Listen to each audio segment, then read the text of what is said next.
Bharat Australia match মানেই উত্তেজনা ছড়াছড়ি। চ্যাম্পিয়ন্স ট্রফির সেমিফাইনালে যা উস্কে দিয়ে স্মিথ আর জাদেজা হলেন মুখোমুখি। তবে এই ব্যাটেলে শেষ হাসিটা হাসলেন ভারতীয় অলরাউন্ডার। রক্তাক্ত হাত নিয়ে অজিদের দ্রুত গুটিয়ে দিতে রাখলেন অবদান। বিস্তারিত পার্থ বণিকের রিপোর্টে।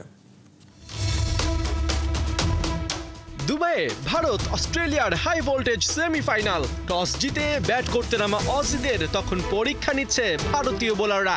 কিন্তু ১৯তম ওভারে জাদেজা বোলিং মার্কে আসতেই হঠাৎই ছন্দপতন। এর আগে ২ ওভার বল করলেও এবার তাকে ডেকে নেন আম্পায়ার রিচার্ড ইলিংওর্থ। জানিয়ে দেন তার বোলিং হ্যান্ডে বাঁধা ব্যান্ডেজ খুলতে হবে। মূলত অভিযোগটা এসেছিল অজি ক্যাপ্টেন স্টিভ স্মিথের তরফ থেকে। বোলিং হ্যান্ডে জাদেজার ব্যান্ডেজ নাকি তার আইসাইটে সমস্যা করছে। ঘটনার আকস্মিকতায় জাদেজা আম্পায়ারকে বোঝানোর চেষ্টা করেন এটা টেকনিক্যাল কারণে নয়, চোটের জন্যই তিনি বেঁধেছেন। কিন্তু ইলিংওর্থের সাফ জবাব, ওটা খুলতেই হবে। উপায় না দেখে সেই ব্যান্ডেজ খুলেই বল করতে শুরু করেন জাদেজা। কমেন্ট্রি বক্স থেকে জানানো হয় জাদেজার স্পিন ঠিকঠাক ধরছে না, সংশয় দানা বাঁধে।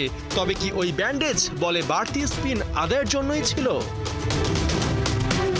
না, চতুর্থ বলেই জাদেজা সব পরিষ্কার করে দেন। ফলো থ্রুতে বল ধরার জন্য ডাইভ দিতেই বাঁ হাতে খসা খেয়ে ব্যথায় কুঁকড়ে ওঠেন। দেখা যায় হাতের তালুতে বড় অংশ জুড়েই চামড়া উঠে গেছে। ওভার শেষ হতেই ক্যামেরায় ধরা পড়ে জাদেজার রক্তাক্ত হাতের ছবি।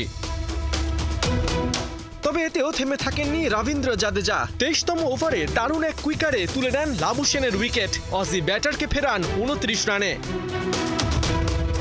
৪ ওভার বাদে জশ ইংলিশকেও ১১ রানে ফিরিয়ে উদযাপনে মাতেন জাদেজা। বুঝিয়ে দেন সামর্থ্য থাকলে কোনো চোটই আটকে রাখতে পারে না।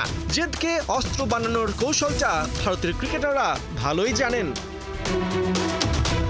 পার্থ বণিক, ৭১।